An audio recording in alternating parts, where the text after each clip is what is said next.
राहुल गांधी और इंडिया गठबंधन दोनों की पीठ में एक बार फिर छुरा घोंपने, धोखा देने, इंडिया गठबंधन की लंका लगाने मोदी जी के एकलव्य चल पड़े। कौन है एकलव्य?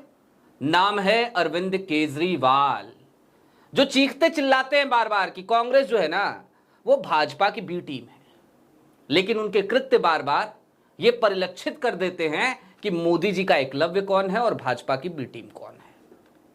आज बहुत सारी चीजें, सारे तथ्य आपको दिखाने हैं और पूरा एक विश्लेषण करना है अरविंद केजरीवाल का, और समझने की कोशिश ये भी करेंगे 2024 के चुनाव में कांग्रेस के भीतर तो स्लीपर सेल था तो था, इंडिया गठबंधन के भीतर भी अरविंद केजरीवाल स्लीपर सेल के तौर पे काम कर रहे थे क्या?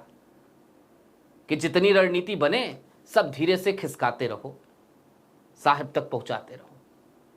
सारी बातें जरा विस्तार से। नमस्कार, मैं स्वप्निल और आप मुद्दा देख रहे हैं। दोस्तों, आगे बढ़े उससे पहले एक छोटी सी अपील है। मुद्दा इन दिनों एक गंभीर आर्थिक संकट से जूझ रहा है।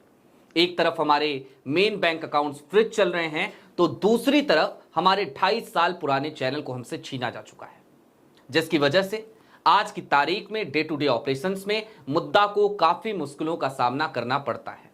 ऐसे में आपसे गुजारिश है, और ये गुजारिश करना, ये अपील करना हमारी मजबूरी भी, कि यदि आप चाहें, यदि आप सक्षम हो तो छोटी छोटी मदद मुद्दा की जरूर कीजिएगा। इसके लिए आप स्क्रीन पर दिख रहे क्यूआर कोड या फिर के नीचे दिख रहे यूपीआई नंबर का इस्तेमाल कर सकते हैं। अब आगे बढ़ते हैं और जरा समझने की कोशिश करते हैं कि आखिरकार हम मोदी जी का एकलव्य क्यों कह रहे हैं केजरीवाल को, और आज केजरीवाल साहब ने किया क्या। आज पूरे दिन की बड़ी अपडेट्स क्या रही? पहली अपडेट तो यही रही कि बिहार में चुनाव कब होंगे उसका शेड्यूल चुनाव आयोग ने जारी कर दिया। दूसरी अपडेट क्या रही? वो ये रही कि 4 बजे चुनाव आयोग की प्रेस कॉन्फ्रेंस हुई और उससे पहले नीतीश कुमार साहब ने 2100 करोड़ की, ऐसा लगा जैसे वोटों के लिए रिश्वत बांट दी हो। हालांकि 26 सितंबर को 7500 करोड़ की और 3 अक्टूबर की तारीख को 2500 करोड़ की रिश्वत पहले भी बांटी जा चुकी है। अब एक और ऐलान हुआ आज। 2 खबरें आपकी स्क्रीन पर बारी बारी से। पहली खबर क्या बताती है? 11 प्रत्याशियों की सूची आम आदमी पार्टी ने आज जारी कर दी है। अब आप कहेंगे 11 ही तो हैं ना? बिल्कुल ना। दूसरी खबर, और दूसरी खबर क्या बताती है? 243 सीटों पर अरविंद केजरीवाल की पार्टी बिहार में चुनाव लड़ेगी। बिहार में। और उसके बाद से अब आपको एक ट्वीट और दिखाता हूं, वो भी ट्वीट देखिए आपकी स्क्रीन पर। वो ट्वीट, हां, गोवा को लेकर क्या कहते हैं ये? ठग बंधन। किसका ठग बंधन? भाजपा और कांग्रेस का। बीते कुछ दिनों से अरविंद केजरीवाल की पार्टी लगातार यही तो ढिढोरा पीट रही है ना, ये तो डंका बजा रही है ना, कि राहुल गांधी हो या फिर कि कांग्रेस हो, ये लोग भाजपा के स्लीपर सेल हैं, भाजपा की बी टीम है। अब जरा कुछ चीजें समझिए। अरविंद केजरीवाल की राजनीति की शुरुआत अन्ना आंदोलन से होती है। अन्ना आंदोलन के समय नारे लगते हैं, अन्ना नहीं आधी है, देश का दूसरा गाधी है। और उस वक्त पे जो मंच सजता है, उस मंच पे जो लोग आते हैं, अपने चेहरे को चमकाते हैं, वो तमाम लोग किस माइंडसेट के लोग थे और आज कहां हैं? किरण बेदी की बात करेंगे या जनरल वीके सिंह की बात करेंगे या किसी की भी बात कीजिए, कहां है सब लोग? भाई, अपने तो बड़े भाई रहे कुमार विश्वास, कहां हैं? क्या बातें करते हैं आज? किसको टारगेट करते हैं आज? सबको पता है, सब जानते हैं। और अरविंद केजरीवाल के उस आंदोलन से क्या हुआ? देश में एक माहौल बनाया गया, एक माहौल पैदा किया गया। आरएसएस इस बात को बहुत पहले स्वीकार कर चुकी है। मोहन भागवत का बयान है, दत्तात्रेय होसबोले का बयान है कि भाई वो जो आंदोलन था उसमें आरएसएस शामिल थी। ये कह चुके हैं, वो खुला ऐलान कर दिया था। और उसके बाद भी अरविंद केजरीवाल बी टीम किसको कहते हैं? कांग्रेस को। अब अरविंद केजरीवाल बिहार पहुंच रहे हैं, और गुजरात में तो आपको पता ही है, गुजरात में तो हैं ही। अरविंद केजरीवाल बिहार में पहुंचेंगे तो किसको नुकसान पहुंचाएंगे? किसको पहुंचाएंगे? अरविंद केजरीवाल हो, ओवैसी हो, मायावती हो, जाहिर सी बात है, ये सेंधमारी भारतीय जनता पार्टी के वोट बैंक पे नहीं करेंगे, ये सेंधमारी करेंगे इंडिया गठबंधन के वोट बैंक पर, इंडिया गठबंधन के मतदाताओं पर, उन पे डाका डालेंगे। अरविंद केजरीवाल की राजनीति जब शुरुआत हुई तो वो कहां से हुई? दिल्ली से।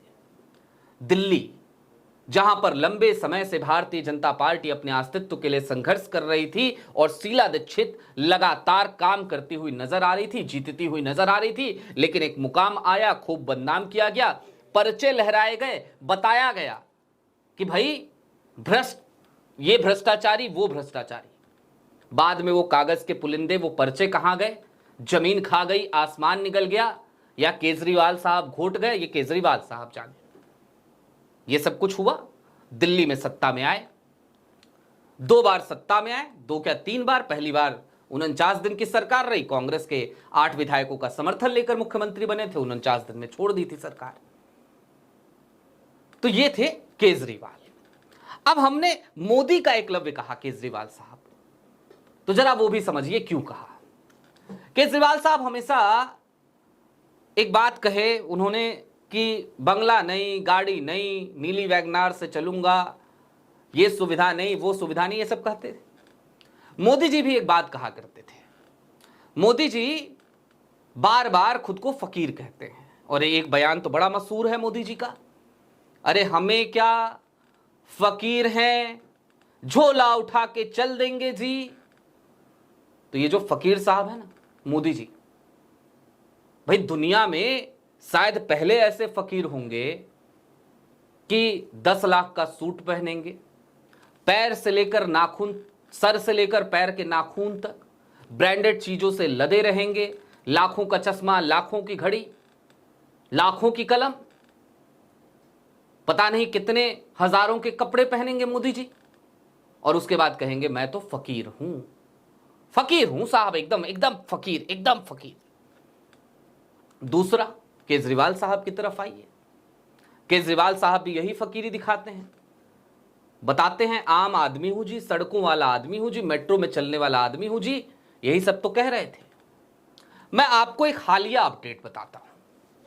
अरविंद केजरीवाल दिल्ली हाईकोर्ट पहुंचे अभी कुछ दिनों पहले। पता है क्यों पहुंचे थे? पहुंचे इसलिए थे कि मुझे सरकारी बंगला चाहिए, मुझे सरकारी बंगला नहीं मिला है। अब सोचिए, जो अरविंद केजरीवाल लगातार ये कह रहे थे कि भाई बंगला नहीं चाहिए, तो अब मुख्यमंत्री नहीं रहे, तो अब काहे लिए बंगला चाहिए? तो अब चूंकि उनकी जो पार्टी है वो राष्ट्रीय पार्टी है, तो उसके जो सुप्रीमो हैं, जो संयोजक हैं, यानी केजरीवाल साहब, नियमतः उनको बंगला मिलना चाहिए, ये कानून है। तो वो उसके आधार पे दिल्ली हाईकोर्ट पहुंच गए, कहे मुझे बंगला दो पहले, वो बंगला मांग रहे। और ऐसा नहीं है कि केजरीवाल साहब के पास घर नहीं है, जमीन नहीं है, जायदाद नहीं है। आपकी जानकारी के लिए ये बात भी बता दूं, गुरुग्राम में करोड़ों का फ्लैट है आज की तारीख में केजरीवाल साहब का, इंदिरापुरम में प्लॉट है, उनकी एफिडेविट से बता रहा हूं, केजरीवाल साहब के पास। उसके बावजूद सरकारी बंगला चाहिए, रहेंगे उसमें रहेंगे साहब। तो अब बताइए, मोदी जी के सारे कैरेक्टर, मोदी जी के सारे गुण केजरीवाल साहब से मिलते हैं कि नहीं मिलते हैं? और ऐसा नहीं है कि सिर्फ केजरीवाल साहब मोदी जी से सीखते हैं, मोदी जी भी केजरीवाल साहब से बराबर सीखते हैं। जिस कल्चर को रेवड़ी कल्चर कहा प्रधानमंत्री नरेंद्र मोदी ने, आज उसी रेवड़ी कल्चर के तहत 26 सितंबर को 7500 करोड़, 3 अक्टूबर को 2500 करोड़, और आज की तारीख चुनाव के नोटिफिकेशन जारी होने के, आचार संहिता लगने के ठीक 1 घंटे पहले 2100 करोड़ रुपए रेवड़ी की तरह बांटे गए। ये केजरीवाल साहब की ही तो देन है, मोदी जी ने वहीं से तो सीखा कि चलो रेवड़ी बांटते हैं। अब दोस्तों चलते चलते बस इस बात को समझिए कि केजरीवाल साहब आज की तारीख में शायद इस बात पर तुल गए हैं, या फिर कि इशारा हो गया है कि भैया एक काम करो, हालत थोड़ी खराब है।